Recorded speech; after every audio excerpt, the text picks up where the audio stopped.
Now check this out. You have to understand, when you look at that compared to what all these idiots are doing, okay, all right? So now they're trying to sit here and, no, that's not what's going on. It's not what's going on. So now they're trying to do this. Now they're trying to go back. They pulling the Hillary emails. They're trying to go back to 2016, all this sort of nonsense. And it's literally a distraction. They're trying to sit here and play the okie doke, and they think we're going to fall for it. Now, y'all, it was a bipartisan Senate Intelligence Committee. Literally, it was led by Republicans that actually supported the findings that Russia was trying to impact the election. National security experts. And this latest report from Trump's Director of National Intelligence, who's not really intelligent, Tulsi Gabbard, isn't real. It's political spin. Now check this out. Here's Trump trying to urge lawmakers, saying, Obama cheated. He cheated. He cheated. Listen. After what they did to me, and whether it's right or wrong, it's time to go after people. Obama's been caught directly. So people say, oh, you know, a group. It's not a group. It's Obama. His orders are on the paper. The papers are signed. The papers came right out of their office. They sent everything to be highly classified. Well, the highly classified's been released. And what they did in 2016 and in 2020 is very criminal. It's criminal at the highest level. So that's really the things you should be talking about. I know nothing about the other. Okay, we ain't trying to hear all that. But guess what, y'all? July 2018. That idiot said this. Let me be totally clear in saying that, and I've said this many times, I accept our intelligence community's conclusion that Russia's meddling in the 2016 election took place. Could be other people also. There's a lot of people out there. Quite interesting. Now, the same Tulsi Gabbard, the same one, who now claims I have the evidence. Here's her on Joe Rogan's podcast in 2018. I think when you're talking about, and there's so many, I don't know, I'm kind of going in a few different directions here with these social media giants, how they're being misused to further certain agendas in different ways. But when you're talking about like these Russian troll farms that you mentioned, what is missing from all of the news coverage around this and all of the outrage about how this foreign country is trying to influence our elections, which is wrong and which the American people need to be aware of where this information is coming from, is the fact that and you're saying, why does somebody do that? Well, because this country does want to influence who we're electing, right? Yes. Like, oh, we'd rather work with this person. We know that person is not going to be nice to us. The United States has been doing this for a very long time. Sure. In countries around the world, both overtly and covertly, through these kinds of disinformation campaigns, not even counting like the outright regime change wars, we're going to physically take you out. And I think it is very hypocritical for us to be discussing this issue as a country without actually being honest about how this goes both ways. So yes, we need to stop these other foreign countries, and Russia's not the only one, there are others, from trying to influence the American people in our elections. We also need to stop doing the same thing in other countries. Yeah, without doubt. But there's also the question is, what is Russia trying to achieve? Like, why do they want someone like Donald Trump in office versus someone like Hillary Clinton? Like, what is to be gained? And how much, how much do they benefit from that? Yeah. This is what's really one of the big questions that's going on right now. Yeah. With all the Russian hearings and the Mueller investigation and trying to get to the bottom of all this and why they did what they did and what they did. And there's many people that are blowing this off and they don't think that it's important. And, the president's claiming it's a witch hunt. But it's very odd that we're having this conversation in the first place. It's never existed before in any single presidential election. There's never been talk of us or any politician that's running for president being influenced by a foreign superpower before today. It's just amazing that it took until 2016 before this became a real issue. Well, that's what happens when you have a compromised person running for the Oval Office. But the lying gets better, y'all. So watch this. In 2019, Fox host Sean Hannity said point blank, he had, quote, zero doubt that Russia meddled in the 2016 election. Yet last night, did a 180. I wonder why.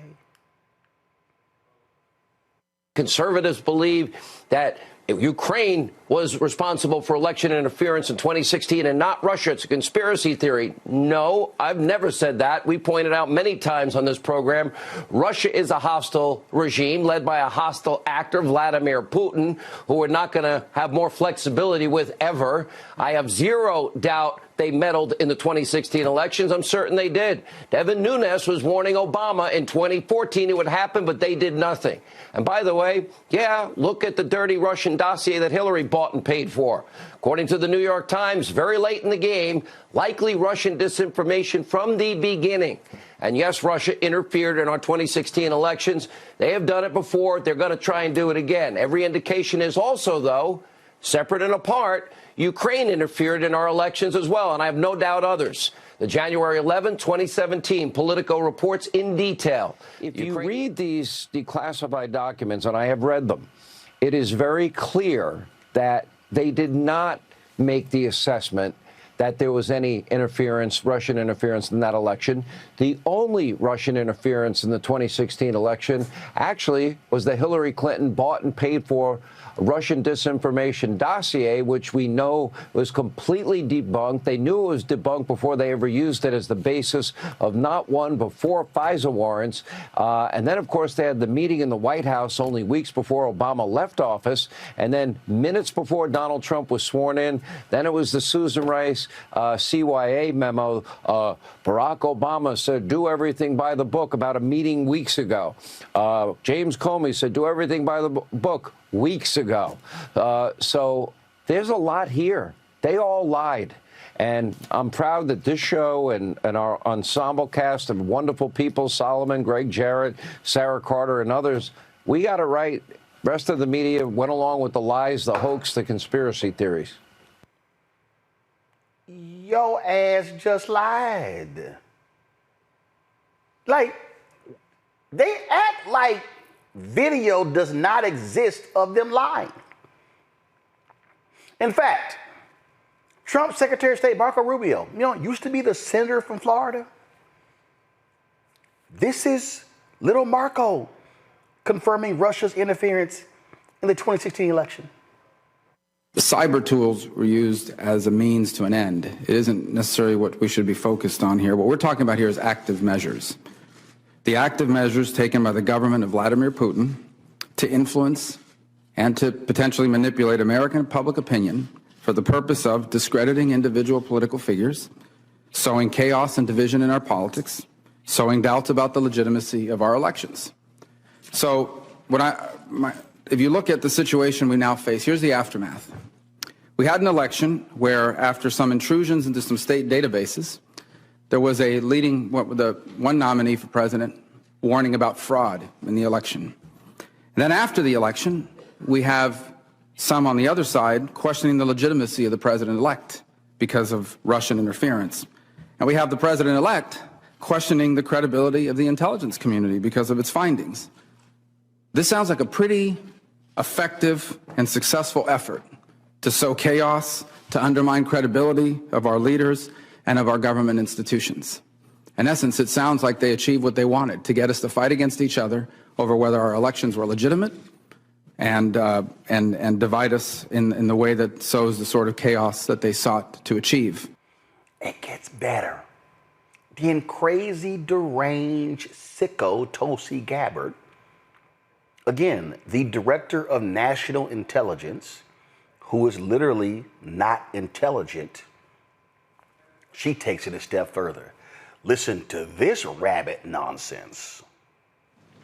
In the January 2017 intelligence community assessment that President Obama ordered, John Brennan, who was CIA director at the time, and the intelligence community intentionally suppressed intelligence that showed Putin was saving the most damaging material that he had in his possession about Hillary Clinton until after her potential and likely victory.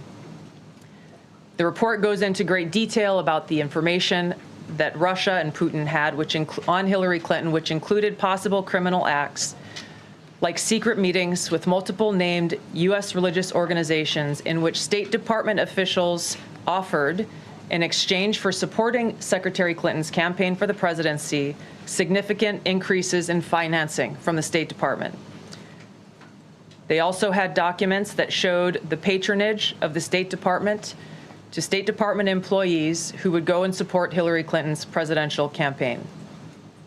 There were high-level DNC emails that detailed evidence of Hillary's, quote, psycho-emotional problems, uncontrolled fits of anger, aggression, and cheerfulness, and that then Secretary Clinton was allegedly on a daily regimen of heavy tranquilizers. Then CIA Director Brennan and the intelligence community mischaracterized intelligence and relied on dubious substandard sources to create a contrived false narrative that Putin developed a quote-unquote clear preference for Trump. If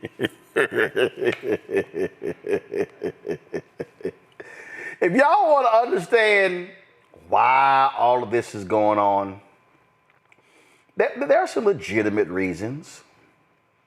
There are some legitimate reasons why this is happening. Oh, do y'all know what they are? Yeah, that's because they knew what was coming down the pipe. They knew what was happening. Such as CNN reporting the photos of Trump at Jeffrey Epstein at Trump's wedding. Yep. That's right. Look at this here.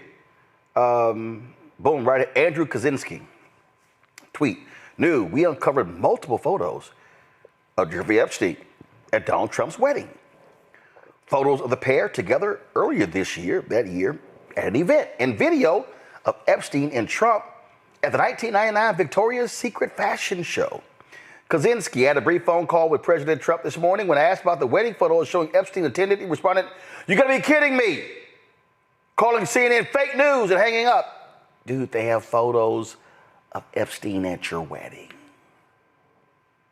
To Marla Maples.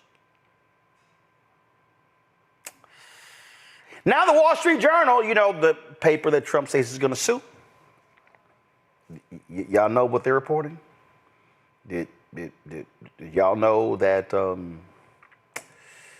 they're reporting that Attorney General Pam Bondi told Trump, "Hey, boss, your name came up in the files." Go to my iPad. Justice Department told Trump in May that his name is among many in the Epstein files. Bondi also told President at the meeting that Justice decided not to release more Jeffrey Epstein documents because of the presence of child pornography and the need to protect victims. How many times have I told y'all Trump lies about lies? So when the reporters asked him about that story, he goes, she never told me that. She never told me that. That boy will lie about a lie. Y'all, this is why they're trying to bring up the Russia stuff. This is why they're talking about the Washington Commanders needing to go back to the Redskins. This is why they're talking about toenail fungus or whatever the hell. I mean, they're just going to come up with anything. Right, Rebecca's looking like, what the hell? Rebecca, that's my whole point. They will come up with anything to not have to deal with Epstein because they don't want to have to own up to the fact, Joe, that he was kicking it with the pedophile. Hey, Kicking it with it. like might have been kicking it like Chuck Norris, really. You know what I mean? And so the problem is, so you certainly have to distract, et cetera.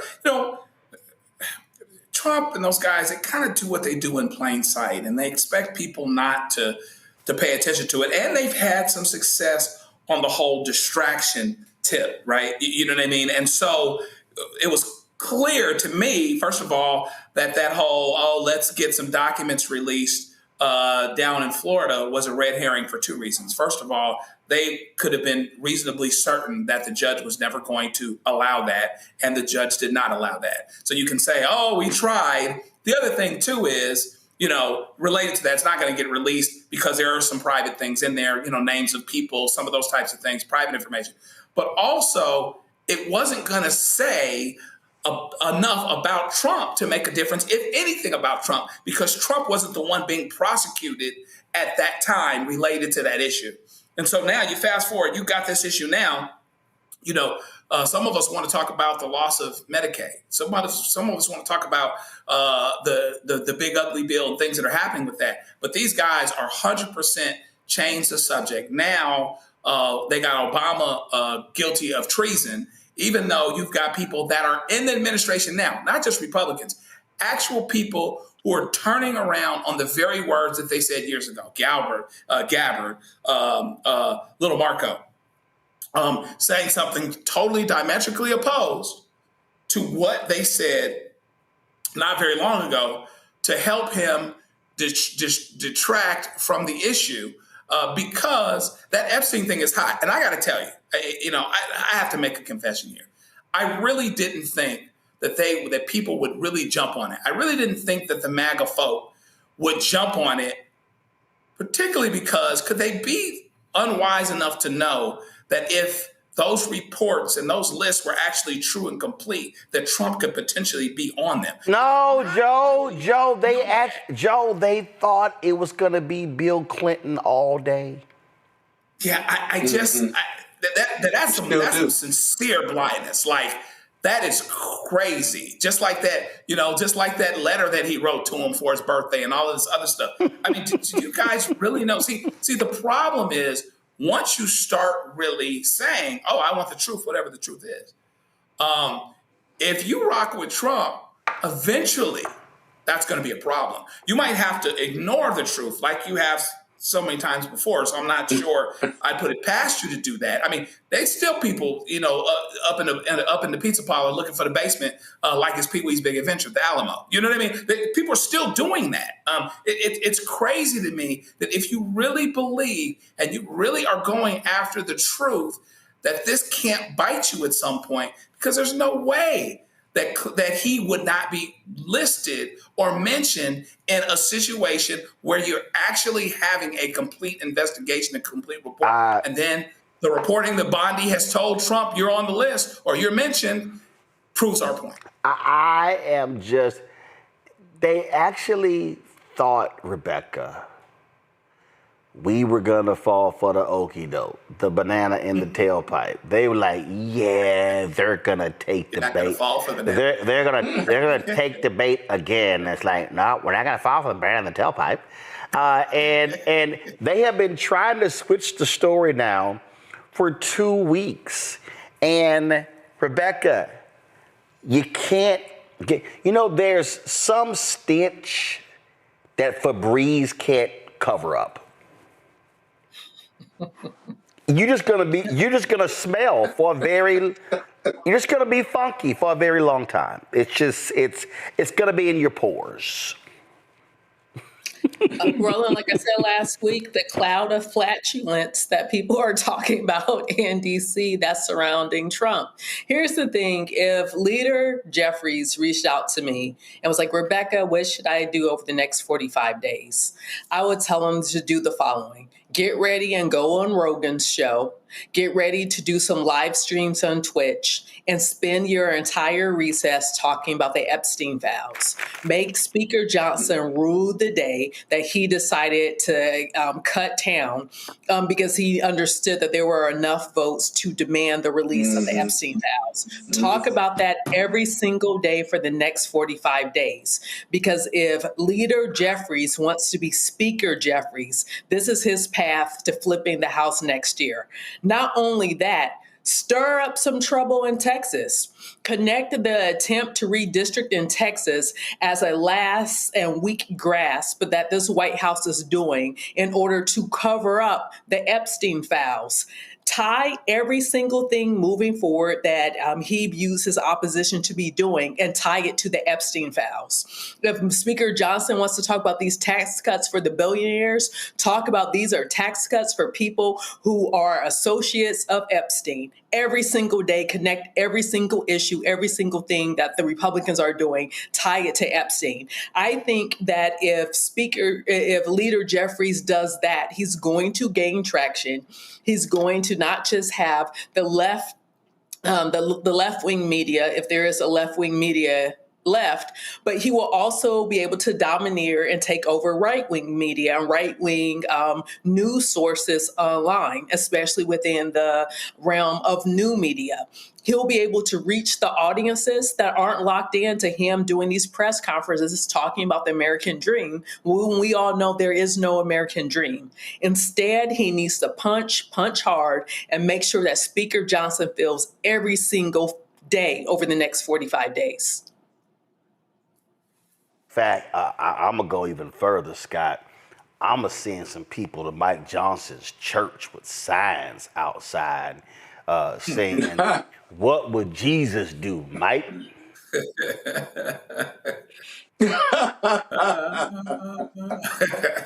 Well, Roland,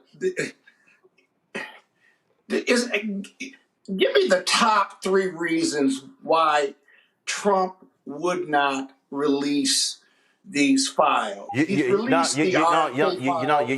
need JFK files. You don't need 3. Scott, you don't need 3. Scott, no, you asked for 3. You don't need 3. Here's 1. Right. No. It's only one reason. You understand? Donald Trump. I was getting to that. No. He hates to admit defeat. So what he will do, he will compound his problem as opposed to admit defeat. You got to remember, he's psychotic. He's deranged. He's narcissistic. And so if he can't control the pieces, he goes crazy. And he's right now like, what the hell, damn it? He literally, remember he said, stop talking about this. He calls Charlie Kirk on the phone. Stop discussing it. And Charlie goes, hey, Trump called me and said, don't talk about it. You know, you just turn into another story. And so what Rebecca just said is you hit him every day. You come back in September, you go, say, dog, we gonna vote on that amendment. What are you gonna do? He gonna send him home for September? Come back in October. Say, bro, we gonna vote on that amendment. That's the deal. It's the one thing. He cannot admit defeat because his ego says, I have to always win. Well, but there's another reason, Roland. We keep talking about his name being in the files. I want to see the photographs and the videos and the pictures. I want to see, because if he's in a bad way or a compromised position, that's a really important reason why not to release those files after he and everyone else on MAGA and his cabinet members all said they were going to release them. See, they fed this bear. Bondi and Trump and others fed this bear during the campaign. And now the dog is caught up with the car. They looked in the car and they saw Donald Trump there in a compromised position. So now they don't want to release it. Does anybody really believe the guy that said you could just kiss a woman without her permission or touch her in the private part, or that if he wasn't for the woman being his daughter, he'd date her, and he runs around with Epstein for 15 years? if you had to bet on whether he's in the files in a negative way in his mind, you gotta bet on the fact that he is, given his prior background, including the being found liable for sexual assault. I mean, it's just all right there. It's just too juicy to think that there's some other reason. Block out the names of the victims and block out other sensitive stuff, but the rest of it ought to come out. There's no reason for it not to. None whatsoever. 65% of the people want it out. Maybe 80%, I think, want it out. Why? He releases everything, but he won't release this because he's up in it in a bad way. Hey, say, dog, I'm just being perfectly honest. I think I think this is the real reason why his ankles are swollen. Why? Anthony, come on, dog. The stress is on his ass, and them ankles are just, them legs gonna get bigger and bigger. He gonna be looking like Medea real soon. He got them. We forget he's a criminal. He got them cankles. He's a criminal. I'm laughing, and listen, I say hit that fool every single day. Not let a day go by, and if he try, Jeffrey. That's right. You know what's gonna happen next? It's gonna be more photos coming out. Oh, hold up, dog. People who were at the wedding gonna be posting their photos in the pool. Yeah. That's all that's going on. All right, let me go to a break, y'all. But y'all, listen, the right wing can't stand us talking about it because they want to move on. No, it's not gonna happen. Hello, I'm Isaac Hayes III, founder and CEO of Fanbase. Listen to what I'm about to tell you. The window to invest in Fanbase is closing. We've raised over $10.6 million of our $17 million goal.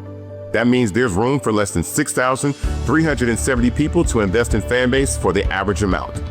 The minimum to invest in Fanbase right now is $399. That makes you an owner in Fanbase today. Go to startengine.com/fanbase to invest. Why? Because current social apps have taken advantage of users for far too long, with content suppression, shadow banning, harmful racist content, and no real tools for monetization and equity. Fanbase has over 1.4 million users and counting, allowing anyone to reach all their following and monetize their content from day one. Social media is the new TV, and whoever owns the apps that distribute that content have the opportunity to own potential billion-dollar companies. While big platforms with uncertain futures are failing to serve their users, Fanbase is stepping up to fill the gap. Don't wait until it's too late. Invest now, invest for yourself and your future. Go to startengine.com/fanbase and own the next generation of social media.